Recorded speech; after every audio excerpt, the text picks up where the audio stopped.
My name is John Atwill. For my sins, I'm the Managing Director of Philips Healthcare. Philips with one L, not two L's. That's the oil company. We're the Philips that make light bulbs. And we also make coffee grinders and shavers and epilators. And we're a health and well-being company. But health is number one.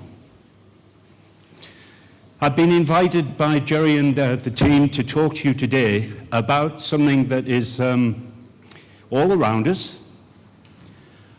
Some people don't know that it's there, but I'm going to tell you what it is and how hard it's going to hit us if we do nothing.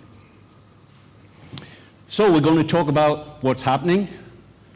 We're going to reinforce this paradigm. People want to maintain, as far as possible, a normal life. We want to start looking seriously at managing conditions, and I'll talk a little bit about that as we go through. And why is this such a good idea? Why it hasn't happened to date, why we're still in apostolic mode. I spoke to some guys out at coffee, that's why I was late. Where are you? You kept me late. I've got a black mark already. About why this hasn't happened. What will be the outcome if we do nothing? And what's the experience to date? And hopefully give you a patient's view of this. Well, anyone recognize this gentleman? Yes? You can't quite see it, but this gentleman is 106 years young.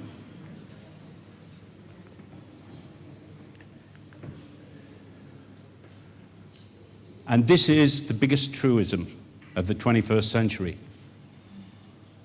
We're living longer. A big hooray! Hooray. Thank you. Was the coffee spiked or something?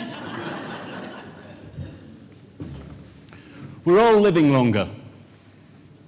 Some startling statistics. Children born today, generally, will have a life expectancy, if you're a man, of 89, and you lucky ladies, 93. Hooray! So, that is a fact. That is an absolute fact. And you know what? This is another truism.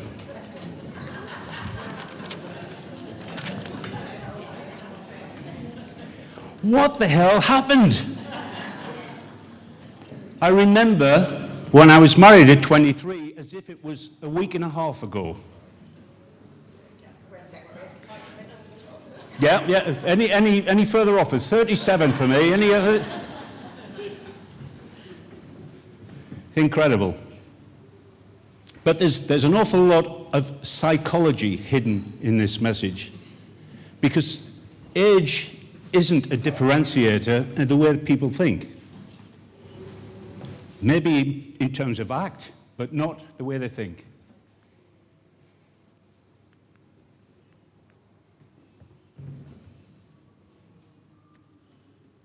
And for some reason, this is frozen. What have I done?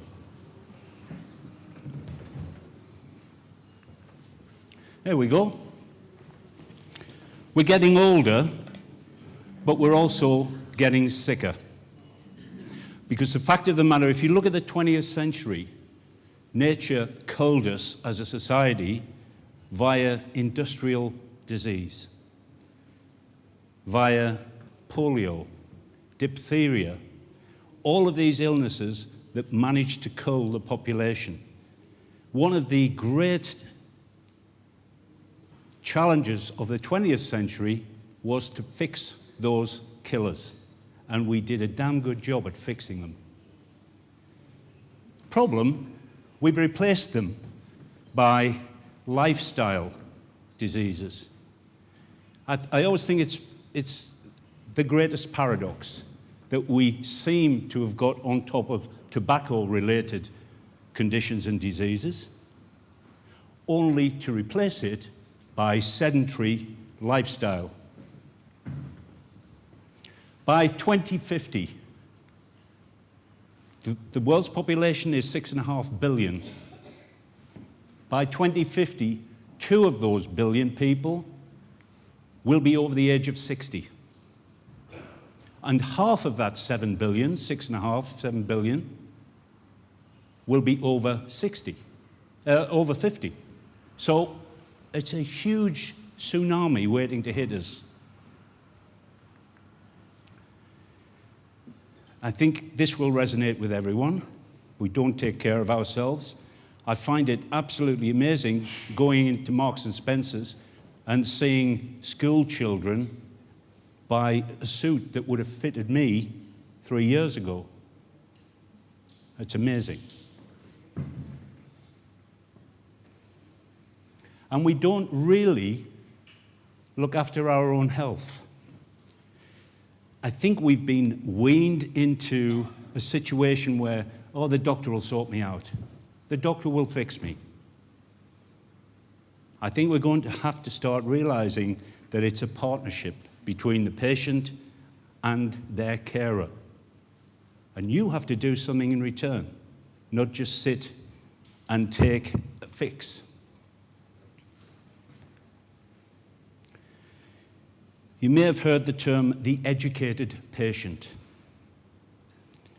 Some GP friends of mine said, a bloody worst thing that happened is people get the World Wide Web. They've got a backache, they type in backache and see MRI, and they come and ask me, I want an MRI scan. That's not being an educated patient, but that's what is happening. People are more aware of the choices they can have. And you've also heard, hopefully, of healthcare being a consumer business now. People fly to Dubai for an operation. It's just remarkable. There's a statistic. 6 million Americans travel abroad for medical treatment. Given that only 10% of Americans have a passport, 6 million of that 25 million go abroad for treatment. So they are aware of where they can make the choice and where they get treatment. You recognize this? These animals didn't have a choice for change. If you look at change as a constant, they didn't have a choice. A big meteor hit the Earth and wiped them out in 2.5 weeks. It might have been 3. I'll grant you. But what we have to do is we have to face a change unlike anything we've seen before. And that is the engagement of us as patients now, and we will be in the future, I'll guarantee it. How do we change this relationship we have with our carers?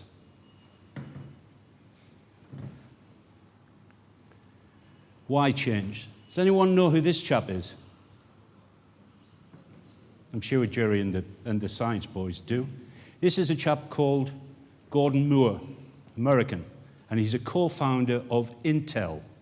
And Intel are a chip manufacturer. And he said in 1965 that chips will get smaller, technology that's built on these will get smaller, and the price will halve. The consequence of what's called Moore's Law is this. I'm sure everyone has access to or is aware of what this is.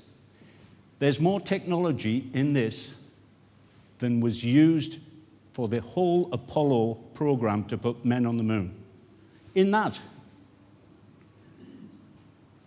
So, the case for change is compelling. Let's look at patients and what happens to them during their life. The only constant for a patient, or rather for the healthcare that's delivered, is the patient. Everything else is verticalized. At the beginning of this transition through life, prevention. We don't do enough of it. It's imposed on us, but we should do more. You'll know that in breast cancer, there are screening programs that are very successful in preventing onset of that exacerbation. Treatment, this is the one we all know, the big H, the hospital. That's the fixing factory. Most things can be fixed now. But what happens when you fix, you're sent home with what's called a care plan. You're entitled as citizens to see your care plan. And I urge you to press your doctor, whether it's a general practitioner or consultants in the acute sector, I want to know what you're doing to me and I want to see it. That you're entitled to it. And in that care plan, there are instructions on how you live your life as a result of being fixed, because your life will be different. What happens is that we think we're invincible, we've been fixed, and we go back home. And we do exactly the same as we did here when we were sent in. And what happens? This is what is described in medical terms, or these are called frequent flyers. You're not an aircraft passenger, you're a patient, and they term it as frequent flyers. And it's called exacerbation. So you go in, get fixed, you come out, and then you exacerbate, and you've got to be fixed again. That whole cycle is hugely expensive. And we can't keep it up. We can't afford it as a society. So we've got to do something about it. So what we are proposing we do is take that cycle away and deliver what's called integrated care, where when we are exited from hospital, we have a network with technology, but not totally technology, with carers, with education, with teaching procedures that one can use to help you live your life with this condition. And in case you're wondering what these conditions could be, heart failure. You've had heart failure, you've had stent fitted, you've had bypass, you've got to go back and you live your life differently. Diabetes, the big silent killer of our generations, diabetes. COPD, respiratory diseases. All of these things can now be managed using this integrated network. You will see outside in the technical area evidence of that from a number of companies. This is what we are pushing the healthcare provision to look like. At the moment, it's a slow burn because people don't like change. But if we don't do this, we will no longer be able to afford the type of healthcare that you see today if you're unlucky enough to have to go into James's over the road or wherever. This chap is a typical patient that's out there. His name is Ahmed Rizwan. He lives in the borough of Newham, which is just next to the Olympic Park in London. He's had diabetes for 18 years. He's been battling the condition for 10 years, the past 10 years. Now, he had it 8 years before he even knew he had it.